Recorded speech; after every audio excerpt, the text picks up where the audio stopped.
the next 40 years of weather will be different than the last 100 years. And we're not building to that specification. And that science tells us that the weather will be hotter and colder, drier and wetter, windier and more still, sunnier and cloudier. It's just going to be more extremes and more intensity, and we need to design for that. So if there's a root cause analysis, is we're building for the wrong weather.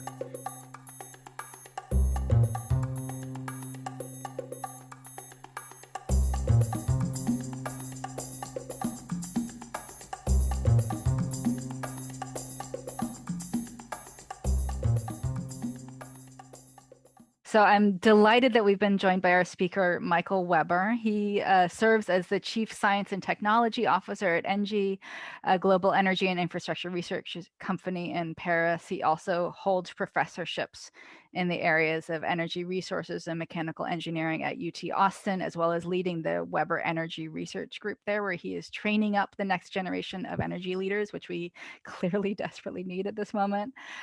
He's an author of Thirst for Power and Power Trip, The Story of Energy, both of which have accompanying documentaries, which I highly recommend you check out. So he is joining us, I believe, from Paris today. Thanks for making the time in your evening, Michael. I'm in Austin now, but I can tell you're in Austin. Yeah, exactly. But it's Excellent. good to see you, and thank you for the opportunity. And I'm sorry I'm a few minutes late. I actually was just wrapping up an hour-long keynote and conversation with students at the Colorado School of Mines on diversity, equity, and inclusion in the world of engineering, something I think about a lot as well. So I appreciate the opportunity to speak, and thank you for your patience with me showing up a few minutes late.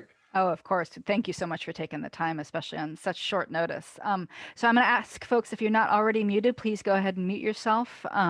We'll have, I believe, around 30 minutes. Is that right, Michael? I thought I'd just ramble for 15 or 20 minutes and then do Q&A so that I talk about what you want to hear about. Maybe I'll tell a little bit more about my background, and then I'll explain the Texas energy crisis, which is sort of a phenomenal thing to have experienced in Texas 2 weeks ago. I don't envy you that. And I would just add, if folks have questions, please do put those in the chat, and we'll make sure that this is a lively dialogue. So with that, thank you, Michael. Please take it away. Thanks so much. Michael Weber, as you heard, professor at UT and also Chief Science and Technology Officer at ENGIE in Paris. ENGIE is one of the world's largest energy companies. We have about 170,000 employees in 70 countries, which is huge. We're an electric company, a gas company, and a services company committed to decarbonization. So we are going through the difficulty right now, how to reduce your carbon emissions if you are an energy company. And so I see that with global perspective from the position in Paris, as well as the need to make a profit while decarbonizing. And I see two problems of decreasing the impact of energy for those who have energy and increasing energy access for the billion people who don't have electricity or pipe water or sanitation. Is a twofold problem. And I see it as a professor in Texas, the energy patch, the oil and gas patch, as well as in Paris with global perspective. I'm in Austin right this moment because I evacuated from France March 12th because of COVID. And I can't believe we're coming up 10 days from now or 9 days from now on the 1-year anniversary of my middle of the night, leaving Paris, grab a bag and go because they're shutting the country down. So this is a crazy time. Just for more background, I am seated in my childhood bedroom. This is my childhood home. My parents built it. We moved in when I was 1 in 1972, and my wife and I bought it from them. So now I'm the second owners, and now it's my office. So we're turning my office. So I'm right back where I started. And I grew up on campus at the University of Texas because my father was a professor. So I was a faculty brat, and now I'm a professor there. So I feel like I made no progress in life. I'm right back where I started, literally and figuratively, although some people say it's like a helix or a corkscrew. I'm in the same spot, but higher up, right? Like I've got a better job than when I was 14 or that kind of thing. Anyway, so I'm a Texas guy, and I grew up around energy, grew up around academia, and I'm also based in Paris, France.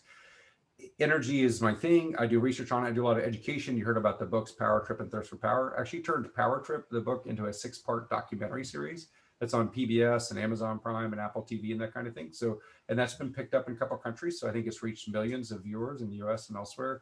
And that's part of my education passion. And actually PBS said, can you make some more? We love it. So now we're going to try to make season 2 for the series, which is always hard to do. So we're always looking for get new stories on energy and underwriters and that kind of thing to educate the world on documentaries. So I'm an energy educator and researcher. Let me tell you about the energy situation in Texas a few weeks ago, having lived through it. And I'll start with just a story of energy in Texas. The story of energy in Texas goes like this for one particular episode. There's an Arctic front moving south. And the reason why the Arctic front moves south is because you heard from Michael, the Gulf Stream is changing, but the jet stream is changing as well. As you have climate change, you get unequal warming around the world. And in particular, you get more Arctic warming than you get at the mid latitudes. And as the Arctic warms and the mid latitudes warm, but not as much, the jet stream becomes wobbly. The jet stream, which kind of moves around at, say, the border of Canada, United States, around the world, kind of becomes wobbly. And when the jet stream becomes wobbly, these Arctic fronts can move thousands of miles south. An Arctic front moves south because of the wobbly jet stream. This is what gives us polar vortices and this kind of thing. We have an Arctic front moving south thousands of miles. We see it coming. It's going to be really cold. Because it's getting cold, it's hitting the state. It gets the state of Texas into freezing temperatures, a colder temperature for longer than we normally expect. Demand for energy is going up very high. The demand for gas for home heating and demand for electricity for home heating. In Texas, about 60% of our homes are electrically heated. The other 40% are primarily natural gas and a little bit of propane. So we have a lot of electric heating demand and a lot of gas demand for heating. And the demand for energy all at once to deal with this Arctic front is so high, it breaks all records in Texas, including the peak of summer with air conditioning. And we start to have problems. Because of the cold temperatures, equipment at power plants start to freeze up and the power plants go offline. In particular, the thermal power plants, like coal power plants, the coal itself will freeze, or the pumps and equipment will freeze. As we had, so a couple thermal power plants operating on fossil fuels freeze up and we lose some power. At the same time that the demand is high, we have less energy available because the power plants freeze up. At the same time that the power plants are freezing up, we have what are called freeze-offs in the natural gas system. The natural gas production in Texas is very liquids rich, so it comes out with a lot of other liquids, ethane and water and other things that freeze. And it freezes at the wellhead, clogging the well and the separators and the pipes and the valves and pumps, that kind of thing. And so the gas supply is constrained because it's frozen. You can't get the gas out of the well and through the pipe into the power plant. And this is really interesting because Texas has a just-in-time gas system. We don't have as much storage as cold climates do. We just pull it out of the ground when we need it compared to a lot of states. So we have a just-in-time gas delivery system, but the gas system is freezing up. Because the gas system is freezing up, hundreds of gas power plants that try to come online cannot come online because they don't have the gas, because the gas pressure in the lines is lower because there's so many people at our homes using gas for home heating. So you have a couple thermal plants go out, you have freeze-offs in gas that causes more power plants to go out. And so we're having a shortage of gas and a shortage of electricity. Now, badly, some of the natural gas system is operated by electricity, with electric compressors and separators and injectors and valves and this kind of thing. And as the power goes out, it turns off even more of the gas system. And so as more of the gas system goes off, more power plants go off, and we get this cascading series of failures until we have rotating outages, millions of people without power, and we're suffering. Everything I just told you is a sequence of what happened in the February 1st through 4th, 2011 event in Texas. And it just happened again 2 weeks ago. It's the exact same sequence. The difference 2 weeks ago was that it was colder for longer across the entire state. In 2011, there were a few counties that were not below freezing, but this time every single county in Texas, of which there are more than 250, was below freezing for several days at a time. Power plants failed, gas plants froze, nuclear power plant froze, coal plant froze. You had wind turbines with ice on the blades that could not perform. You had transmission lines and substations that froze.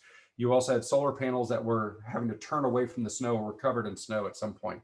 Everybody was struggling to perform and the transmission system failed. So we had severe outages, but the outages were so much worse than 2011 and primarily from gas. The gas system froze up. We could not get gas. We lost 30 gigawatts of thermal power plants, most of which were gas power plants.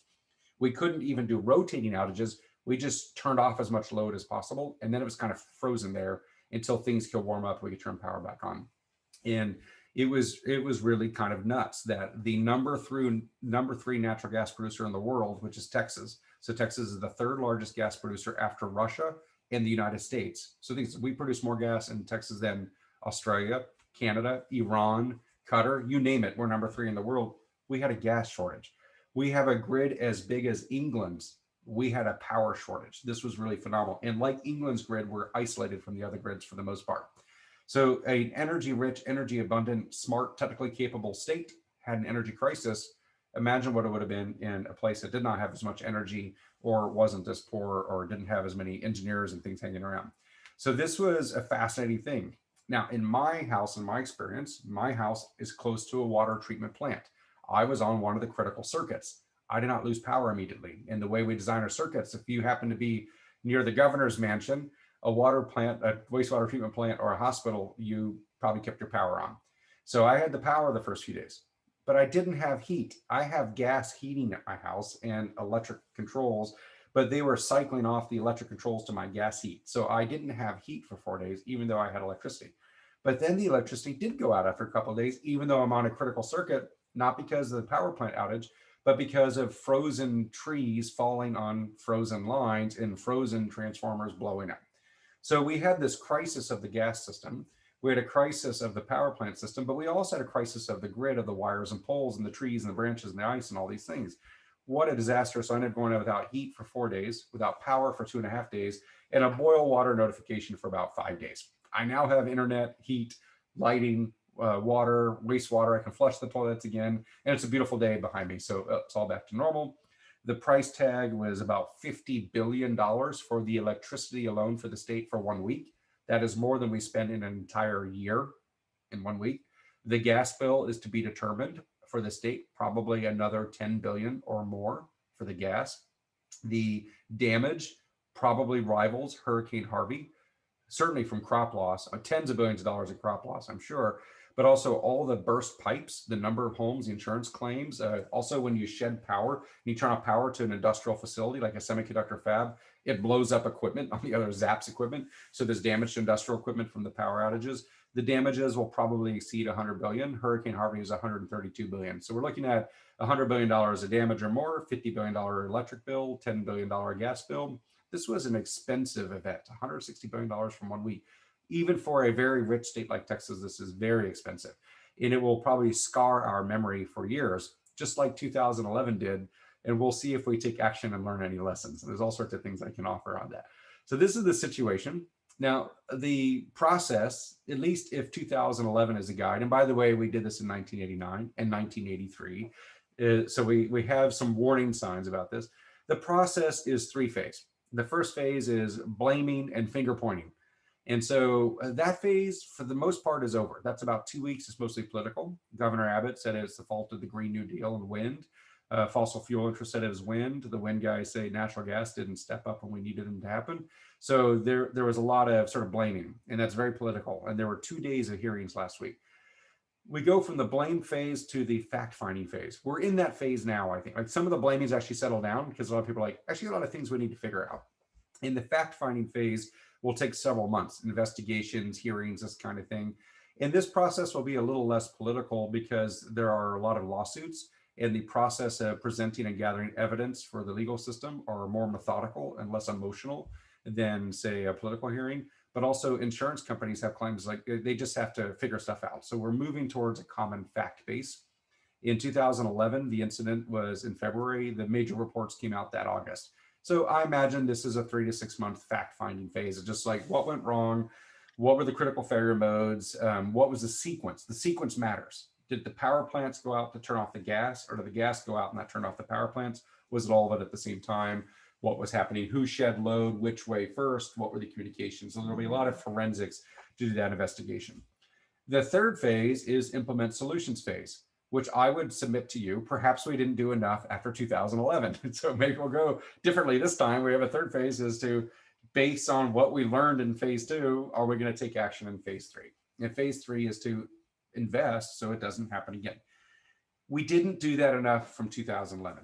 Well, we did some. We actually had some power plants that winterized. The municipal utilities winterized, some of the privately held power plants winterized, University of Texas winterized, but not everybody winterized. And this is clearly we could have done more. Now, this was also a worse winter storm than 2011. And even the winterized power plants, frankly, struggled, even the winterized ones, because we don't winterize them usually at all in Texas. But if we do winterize, we don't quite winterize the way you would, say, for a power plant in Vermont. And the reason is because of the economics. In Vermont, where you have several months of winter every year, you can justify the expense to winterize your power plant. In Texas, we have what most people in Vermont would not call a winter. They would call what we have an autumn or a pleasant spring. But we do get winter every once in a while. And if you think you get 1 week of winter every 40 years, maybe you don't winterize. If we're at a point where we're getting 1 week of winter every decade, maybe you winterize. And if climate science is right and we're going to have more of these events, and maybe it's every 5 years or every 8 years, then the cost benefit analysis will be different. So perhaps we'll calculate differently moving forward. There are so many things that went wrong. Nobody should be proud in many ways because wind failed, solar failed, nuclear failed, coal failed, gas failed, regulators failed, decision makers failed, investors failed, rate setters, everybody failed. There are some heroes in there, but not enough heroes. And so I think it's going to be expensive looking back and looking forward. But people ask me, well, what should we do next? I think though, if I had to say the one thing that we didn't do that is the biggest root cause analysis is that we build our infrastructure for the weather of yesterday rather than the weather of tomorrow. We're building power plants and by typical planning, use the last 100 years of weather to figure out the hottest days and the coldest days. And we build according to the last 100 years of weather. We are not building for the next 40 years of weather. And what we can really anticipate from the science of atmospheric chemistry and climate change and everything else that's happening, the next 40 years of weather will be different than the last 100 years. And we're not building to that specification. And that science tells us that the weather will be hotter and colder, drier and wetter, windier and more still, sunnier and cloudier. It's just going to be more extremes and more intensity, and we need to design for that. So if there's a root cause analysis, is we're building for the wrong weather. And part of that's we're in a state that by official policy stance does not accept the science of climate change. Like we refuse, we know like not accept it, we actively oppose it. And that makes it hard to do our planning. Now, this was so expensive, I think the politics on that will change. We won't call it climate science, we'll just call it mandates for reliability and this kind of thing. But I think that's the root cause analysis. Because we're planning for the wrong weather, we don't justify the cost for winterization. There are other things we can do technically, but I would say that's the biggest thing. And if we want to talk about the technical things we can do, we should consider interconnecting to the other grids. There are 3 grids in America, East, West, and Texas. If we hook up to the other grids, we get exposed to federal oversight. However, we can make a lot of money selling wind and solar while decarbonizing other states and perhaps improve our reliability. We should consider diversifying our power sector further away from gas because gas, it turned out to, in several storms now, be pretty flimsy. We could look at more storage on-site distributed as well as utility scale. We could look at microgrids. We could look at demand response. We could look at more conservation to ease the demand on the power system.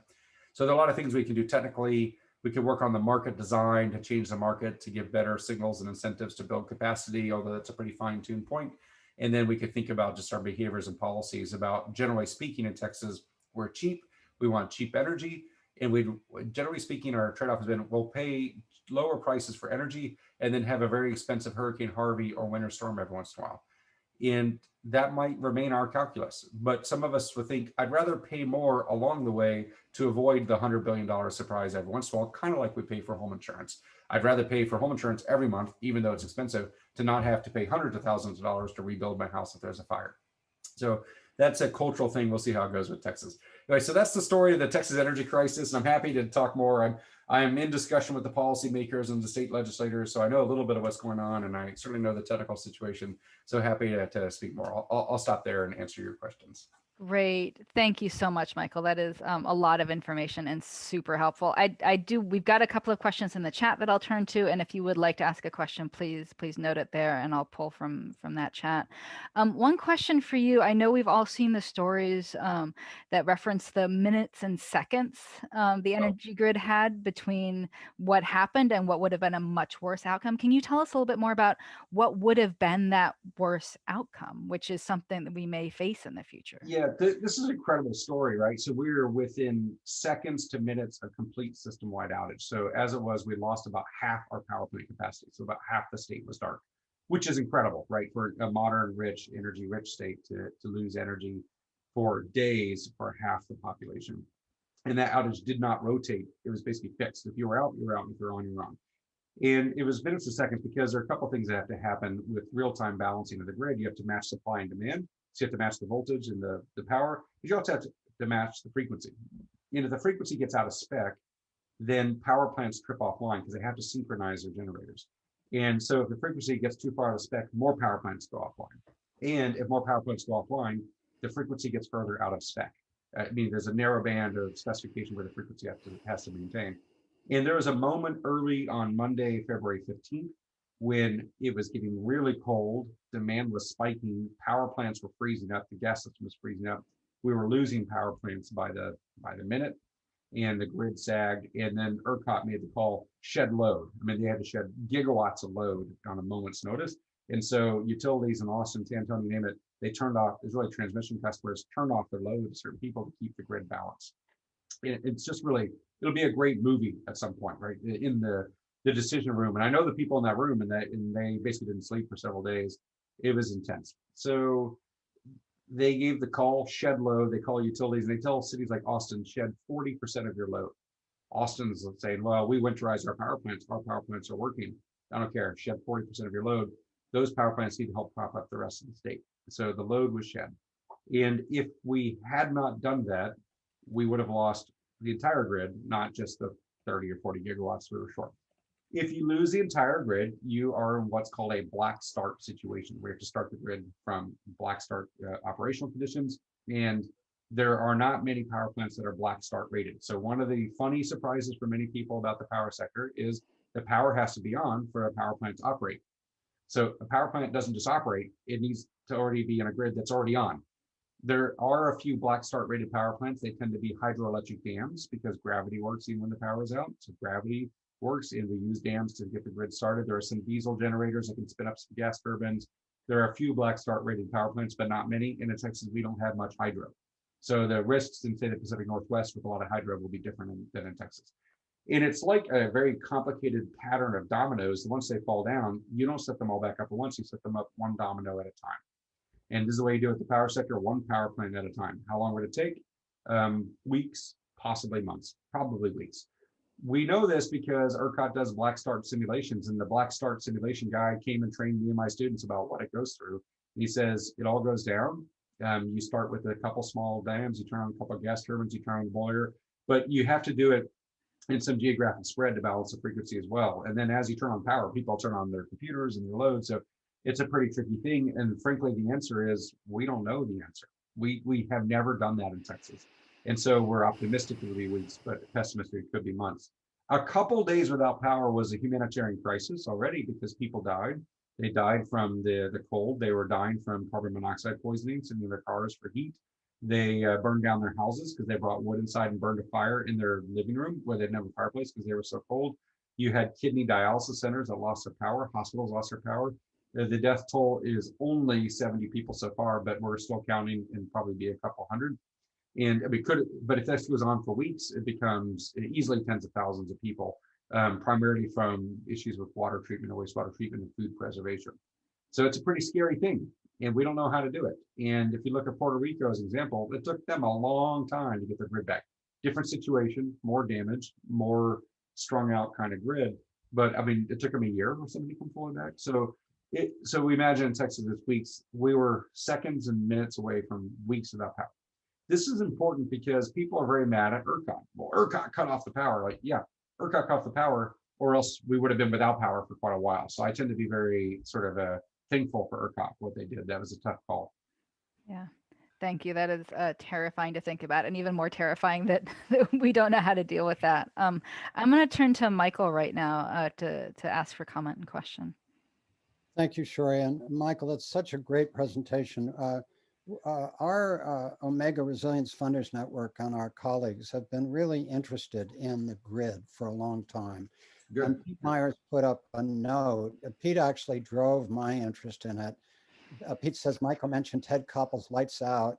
For what it's worth, I recently came across a fictional depiction of a US-wide grid disruption in a spy novel by Vince Flynn, Total Power. In the novel, the grid is down for months and the human toll is brutal, both in terms of lives lost and democracy undermined. So there are several pieces to my question, and you can reframe it any way you want.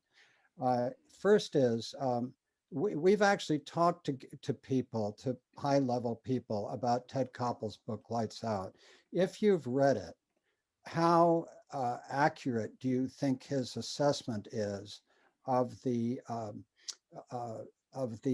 vulnerability of the grid to cyber attack? I mentioned, not sure you heard it while you were getting on. You've probably seen that the Chinese warned India that if they kept pushing on the frontier, they might have a power outage. And we know that a whole bunch of people have mined each other's grids. So what I've heard is security people saying it's not a question of if, but when the grid goes down from cyber attacks. So one line of questioning is how deeply people like you, high up in the energy system, are thinking about the danger of cyber stuff. And then the second question is that it's not just weather that we face. We are in a polycrisis of several dozen global environmental, social, economic, financial, and other stressors interacting unpredictably with increasing velocity. Uh, do people in the energy sector even think beyond the climate issues and the cyber attack issues, which are hard enough, to the broader context of how you sustain a national energy grid in a polycrisis? Great questions. Yes, yes, yes. We are basically on edge, paranoid, and panicked at all times about this. So, in a couple ways. So, let me talk about attacks on the grid. There's absolutely, it's not a question of if, but when. And in fact, it has happened already in several cases. There's an example about 13 years ago, if I remember correctly, in Uruguay and Paraguay, there's a dam that's hackers turned off. And dams are a big source of power in Brazil and Paraguay and Uruguay. And they lost power. And there was a rumor that hackers had turned it off, and the government knew this, but said, no, no, no, no, we turned it off for maintenance. It's back on. They got it back on within a day.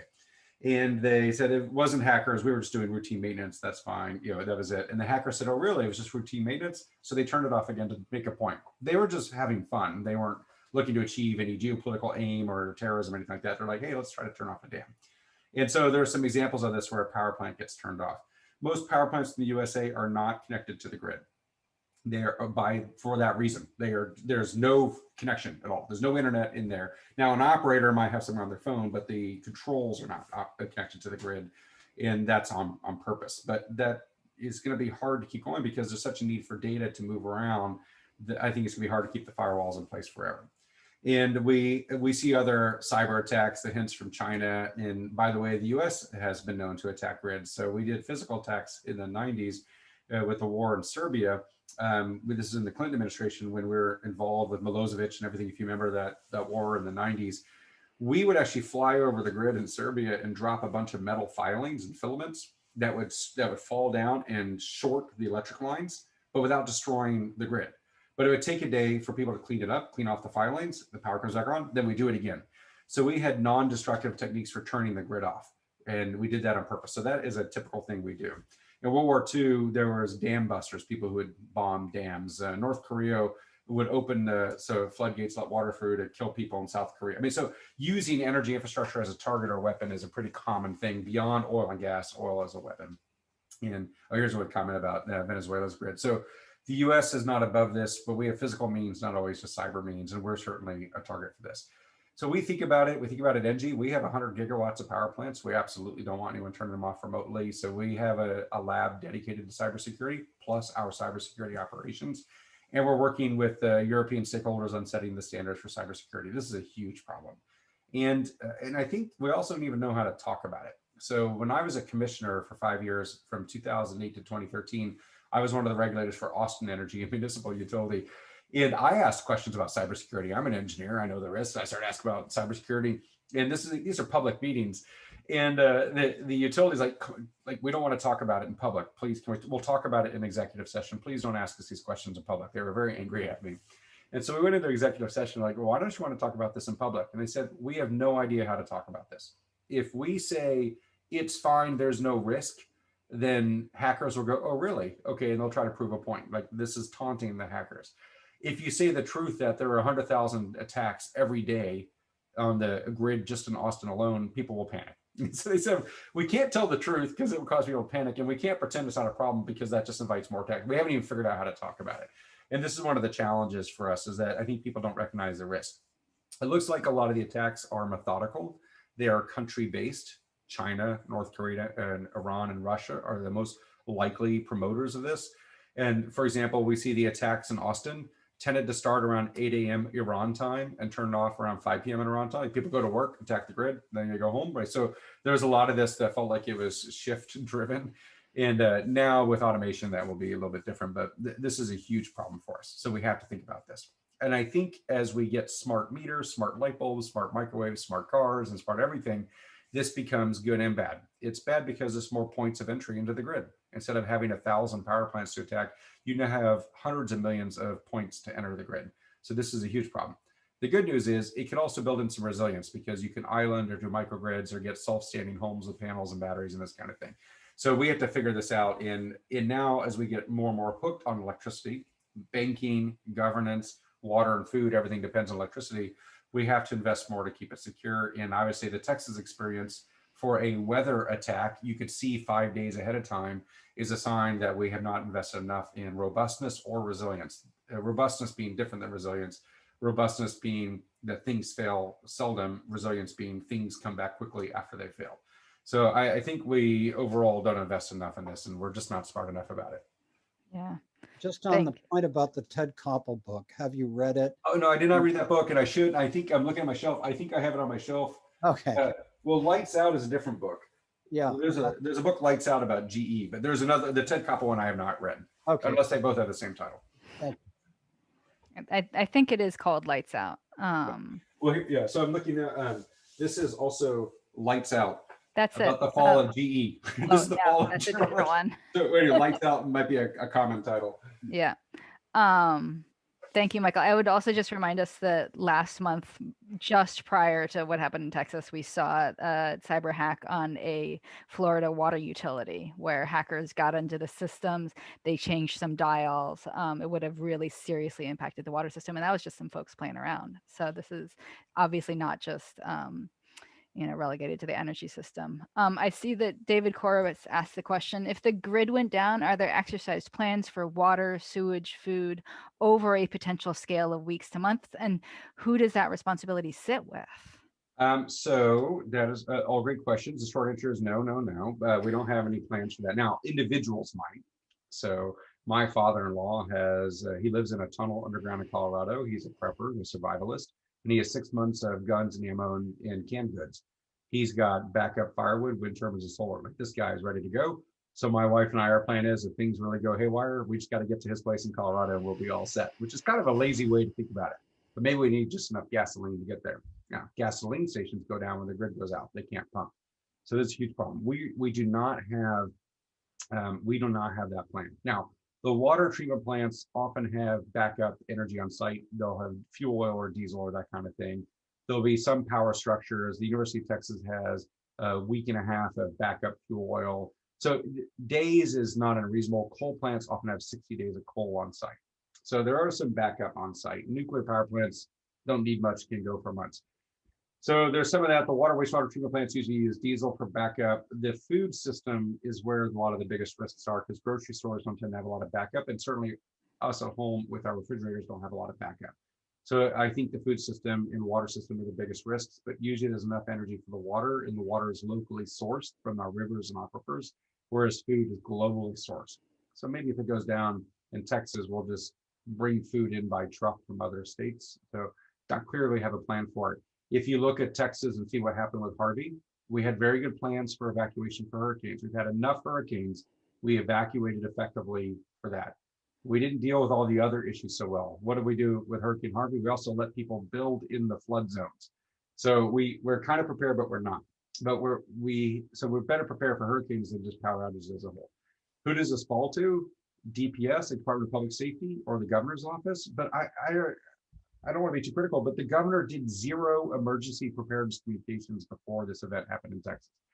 There was no communications like, this is a bad storm. It will really strain the system. There's a reasonable chance of power outages. You should make sure you have a couple of gallons of water, top off your gas tanks, charge up your batteries, because we don't know what this is going to be like. There's a way to do that. There was 0 of that. I did more on my own emergency preparedness communications on social media and other, calling friends saying the power's probably going to go out. So it's a completely foreseeable event, but we have a sense of Texas that no one owns it, and therefore it's all up to us to make our own decisions, and if we die, we die. That's kind of the Texas attitude. Now, there's some reasonable to this, which is you've always been on your own, so there's nothing new. You've always known that, don't expect anything. But when you have a system across the entire state, like the gas system and the power system, and when people like Austin make good decisions, and therefore our power plants get working, but we can't get power anyway because we have to pop up the rest of the state, we have to be good neighbors and do our part and support our neighbors. There's a role for statewide action and intervention. And so this is where some of the criticism is. There really wasn't any advanced discussion that this is going to be hard, even though we had we saw the Arctic front coming. So I would say that one of the outcomes of this could be better energy collaboration among the different energy commissions. We have so many energy commissions in Texas, and better emergency planning and preparations and communications. So these are all challenges that we just weren't up to the task for in Texas. And, Yeah. and people are pissed, by the way. So heads have rolled already. People have been fired or asked to resign. Governor Abbott's pretty embarrassed and getting beat up in the polls. So yesterday he announced we're lifting the mask mandate in Texas. And so we don't have masks anymore in Texas, which is in keeping with not preparing for winter storms. But most of us cynically think it's to take attention away from the energy crisis 2 weeks ago. I'm being too cynical perhaps, but that is the commentary in Texas right now. I hadn't quite realized that this just seems like another aspect of the polycrisis to me of intersecting crises where Yeah. possibly populist leaders turn from one crisis situation to the other, and instead of focusing on energy, we're now Pandemic's over, increasing everyone take their masks off. So now probably we'll have a fourth wave in the summer and this kind of thing, right? So vaccinations are hopefully going to catch up. We'll see how it goes. Keep your fingers crossed for that. Yeah. Other questions in the chat? Would anyone like to jump on stack? I see. Unless Michael, there's any questions in the chat that you'd particularly like to. Yeah, thank you for that. Michael, you sort of went quickly past the nuclear power issue, and so again, we spent some time on this. Joan Diamond, Pete Myers, Shori, and I. The question is, nuclear power plants have how many weeks of diesel fuel to run their coolant systems, and so if it's a long-term outage, they need power so as not to melt down. So I just wondered, in your calculus, I mean, I know for a fact, interestingly, that the Pentagon did an exercise in Southern California where they went down their biggest naval base to look at how they would do things for 30 days if the power is out. So that's an interesting factoid. But on nuclear power, both in Texas and nationally, what is the risk if the very limited diesel supplies that they keep and the plans that they theoretically have to move diesel around don't actually work? That's a great question, and a lot of these plans don't work, right? So I would say in the military, I used to do some DoD work, and they say you always come up with the war plan, and the military plans work great until you turn the war on, right? And Mike Tyson say your fight plan works great until you get punched in the face, right? So you always have these plans that can fall apart pretty quickly. And so nuclear power plants also have plans. Generally speaking, in Texas, our nuclear is very reliable. They were robust against hurricanes. They kept working through Hurricane Harvey, getting into trouble. And they worked through the 2011 freeze. We had no trouble with the nuclear in 2011. In 2021, a couple of weeks ago, we have two power plants, each with two reactors. So we have 4 reactors in Texas. One of them turned off for a couple of days because of a frozen water pump, which actually was one of the duplicate pumps. And even though the nuclear power plant could have kept operating, they turned it off anyway because redundancy is a key part of the safety. So they had to turn it off with all the pump, then it kept going. And so one piece of equipment, I won't say a water pump is cheap, but compared to the reactor core, it's a cheaper item. It's kind of like with the space shuttle, it's the O-rings that get you, and the O-rings are among the cheapest, least sophisticated parts of the whole thing. And so the reactor core, which is very sophisticated, did fine, and the dome did fine, and the welds did fine, but the pump froze. So it had trouble this time. They got it back on in a couple of days. And that pump is for circulating the water for reactor cooling and everything else, and cycle cooling. So this is an issue. And what happens if you don't have the power to run those? How much power do they have inside? This is a great question. I don't know the answer, but I will say that with Fukushima, they had their backup emergency systems and poorly designed at a lower elevation than the power plant. So the power plant's here and the backup system was here. So when they had the tsunami, what happened? The backup system was the first thing taken out. And so they hadn't planned for the right kind of emergency. And in Texas, they are probably planning for a short outage. I don't know if they're planning for a black start outage in a few months. Great question. That's my long way of saying I don't really know the answer, but I'll try to look into it. Hopefully they're more cognizant of this because diesel is pretty easy to store for decades at a time. Build a bigger tank, go fill it up so that you don't have a meltdown as a result of a blackout. That would be horrible. Yeah. Great. Thank you. Joan, I wonder if I can turn to you for any questions that you've got at the moment. He looks surprised. You're on mute right now.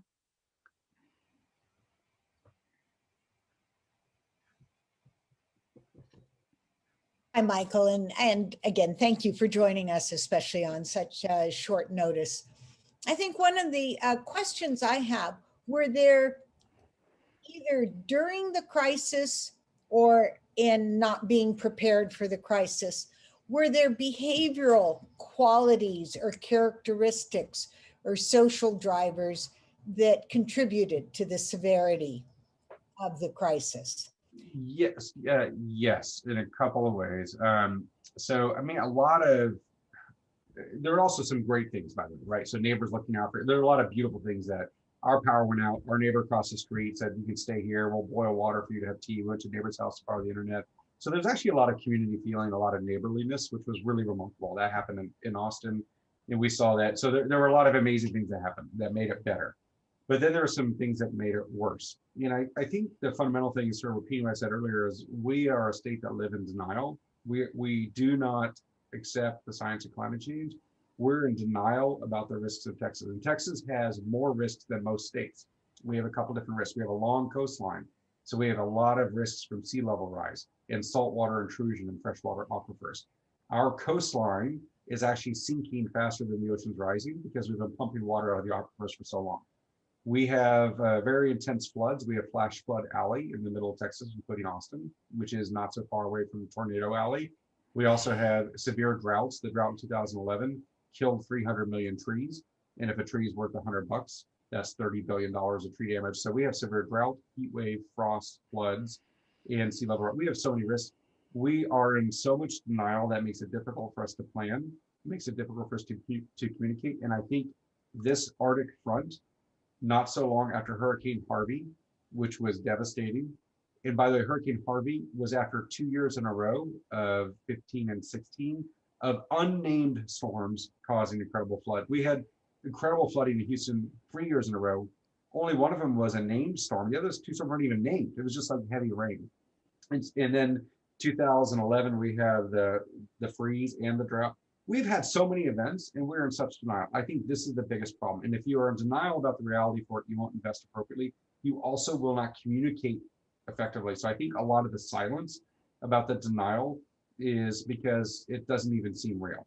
This is also true about the pandemic, by the way. Now, what's interesting is we did have some things like try to turn off your lights and sacrifice to save the grid. We did say that a little bit, but we didn't say wear a mask to save people's health for the pandemic. So we're kind of uneven about whether self-sacrifice for others is worthwhile when it comes to energy versus not for public health and this kind of thing. So I think the denial is a key problem. And this drives me crazy. Now, other states maybe overreact. So the good news is we don't overreact. The bad news is we don't react or we underreact, that kind of thing. So we'll see how it goes. But I think that's the biggest thing is like, we just could not believe it would happen to us. And let me back up and make one more comment on this. And I'm thinking of the pandemic. So I was a year ago in Italy in February 2020. My wife and I went there with our youngest son just on vacation. We break from school, we're based in Paris, go to Italy. They were already scanning temperatures at the airport because of COVID, because they had that outbreak in northern Italy first. And we're like, whoa, they're taking this pretty seriously. And went back to Paris and I started to look at the numbers, and the numbers in Italy were exponentially growing of COVID infections and deaths. And they didn't even have a name for it then. And there's novel coronavirus then. By the way, I had it in January a year ago. I didn't even know I had it until later. So we didn't have a name for a while. And in Italy, the numbers are growing. I looked at France's numbers.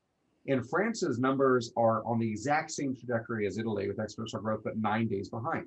And so I started to raise the alarm with my colleagues in Paris in early March.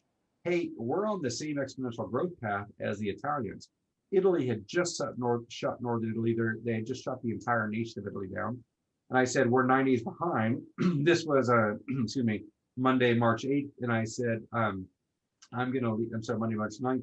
I said, we're going to shut down by next Monday in France. I'm going to fly home to the States this Saturday. And everyone in France was like, you Americans are overreacting. You're a bunch of wimps. What are you so afraid of? And when I look at the exponential numbers, they're the same for us in France. But the French are kind of like, but those are the Italians. We're the French. We've got great medical care and we're very organized. Right? So they just couldn't imagine that what was happening to Italy was going to happen to them. I booked my tickets. We ended up evacuating. We got home. France shut down on the day I thought it would. I come to Texas. I'm like, hey, you know that thing that's hitting Italy, now it's hitting France, now it's hitting New Jersey? That's going to hit Texas soon. And the Texans are like, no, that's like France. They're, like socialists and communists. So that's New Jersey. They deserve it. We could not imagine that the bad thing hitting Italy that was hitting France would hit us. So we humans have a remarkable lack of imagination. We just cannot fathom that that bad thing there will happen here. And by the way, we say the same thing with fascism. We cannot imagine that fascism would happen in the US, but I think we've dabbled more closely with it than we should have. So I would just like, sometimes we have a denial, but we have a lack of imagination. And I feel like that shows in Texas. The good news of Texas, I'm a Texan, I love Texas, is that when we make a decision, we can execute at scale quickly. So I'm actually kind of optimistic that this was expensive enough and enough of a repeat of 2011 that we actually might fix it, and then we'll just do it. So we do have the ability to move quickly when and if we decide to do something.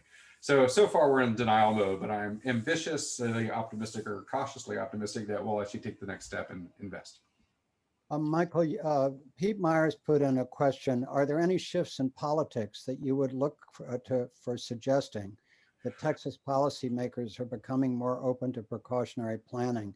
And I'd like to open that up a little bit. As you look at Biden's energy plans and what's going on in California, where there's a really aggressive move toward electrifying the whole system, what would optimal planning in Texas and across the country look like for a rational, resilient energy policy?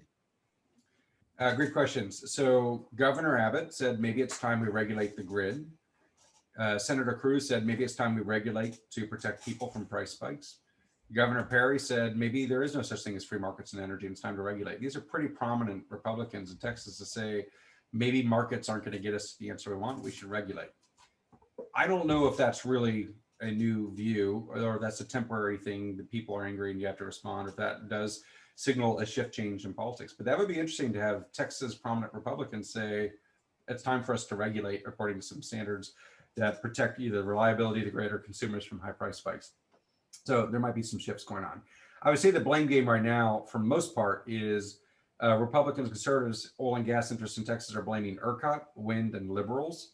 And this is funny for a variety of reasons. And I've been on record saying this, and I got in a little trouble for this, but Governor Abbott went on the news and said the reason the grid fails is because of the Green New Deal, which is kind of funny because the Green New Deal doesn't exist in any state and hasn't been implemented. So we're blaming a future policy for past decisions. Dan Crenshaw blamed liberals and wind and this kind of thing. We're like, okay, liberals don't make decisions in Texas. They haven't been in statewide office since like 92, or in late 90s, there was a control of one house. I mean, so it's just, there's some funny blame game, and I think that's not sticking. So we'll shift. So there might be a shift in politics. And by the way, it's not like the Democrats were better about this for the 1983 freeze or 1989 freeze. So we have to be clear about this. Like, this is not a partisan issue in Texas so much as maybe a bipartisan lack of acceptance of science. So there might be a shift in politics. Precautionary planning, I would say the biggest lesson is invest for the weather you're going to have, not the weather you wish you had. That's the big thing. And you can get there through incentives or through markets or through mandates. I'm open-minded about it. I think there are some technical solutions as well. I would say that I'm a big believer of the critical importance and centrality of energy to our economy. And therefore, we should invest as if everything depends on it. And we don't do that. We often go for low bid and cheap answers. And I would personally pay a lot more for an energy system that's more reliable. I'm one of those people. A lot of people don't want to. They don't feel like they have the luxury of the money, or they aren't as rich as I am, or that kind of thing. I totally get it. But I think the big thing is not that I'm richer and therefore I want to invest more. It's because I feel like I'm not rich enough. I still need the energy system to work. And if the energy system doesn't work, we're all going to be broke and we'll have bigger problems. So that kind of precautionary planning is important. I worry, as a guy who takes CO2 very seriously, that we will get obsessed with single issue solutions like electrification or wind or solar when we need a suite of technical solutions. If we had 100% electric heating in Texas, it would have been our worst problem, but we had 40% with gas or propane heating. That helped. And so I would say, well, let's not get rid of gas. Let's decarbonize the gas and use biomethane or hydrogen or synthesized methane or something, and let's electrify. Let's build resilience in our planning. Let's not get so obsessed with carbon that we forget all the other things that matter. Although carbon is very important, let's be clear about that. So I think integrated planning, that looks at multiple factors at once, including resilience. And that means redundancy and backup systems and microgrid and storage. These are all things we can do. They cost money, but then you save so much money on the $50 billion event you avoid. I think it pays for itself. So that, and maybe we'll be at the point where we'll do that calculation that way now. That would be a handy outcome, but it seems unlikely that we're really going to heavily weight in that direction. Joan, do you have any last comments on your question? I know there was a. Yeah, I did, but I think maybe we should go to Jane's question. What are the lessons for Europe? Could this happen in Italy, France, Germany? That's a great question. So absolutely, this could happen in Europe. However, it's less likely to happen for a couple of key reasons. One is the weather in general is colder and they plan for it. The problem they have in Europe is hotter summers, not colder winters. And so demand for air conditioning and grid outages and people dying from the heat. So from the heat wave last year in France, I think 1,500 people died from the heat wave in 2003. Something like 70,000 people died. So killer heat waves in Europe are a big deal. Only like 4% of the homes have air conditioning, but that will grow and that will increase grid demand and that kind of thing. So they have shifting kind of patterns. Because they plan for winter, they actually winterize the power system and the energy system. They have much more gas heating, partly as a consequence, which is controversial because Europe also cares about CO2 and you have gas heating. So there's a push for biomethane or other things to solve that. They also tend to have their transmission infrastructure is more likely to be underground rather than above ground. So less prone to failure from windstorms and ice and that kind of thing. They also have they have competitive markets, but they have more regulated markets in Europe. And so they have easier cost recovery on the winterization or the undergrounding of transmission lines or other investments. So utilities can pay for reliability and charge it to the customers more easily than in, say, the competitive market of Texas. So the regulatory structure, the shifting weather patterns, the undergrounding, there are a few things that make Europe a little more reliable. But the other thing is they're less likely to have the isolated grids. They have the copper plate grid, which is quite big. It's like the size of the national grid of the US, all connected. And so if they have power outages in France, they can wheel power there from Poland and this kind of thing. So they've done a lot of things that we recommend, which is more pumped hydroelectric or cavern storage, more microgrids, more macro grid, underground grid, winterization, regulatory rate recovery, this kind of thing. That doesn't mean that's the way Texas should do it, but that's an example that is a pathway to get to a better grid. Great. Thank you. Well, we are at the top of the hour and we do want to keep these briefings timely. So I want to say thank you so much for spending your time with us. I know you're a very busy man, so really appreciate what you've been able to share with us. My pleasure. Thanks for inviting me and great questions. And you're clearly all very knowledgeable on the topic. So I appreciate the opportunity to swap notes with you. Indeed. Great. Thank you all. Take care. Have a great day and stay healthy. We'll see you next time on our next Omega webinar. Thank you. Bye.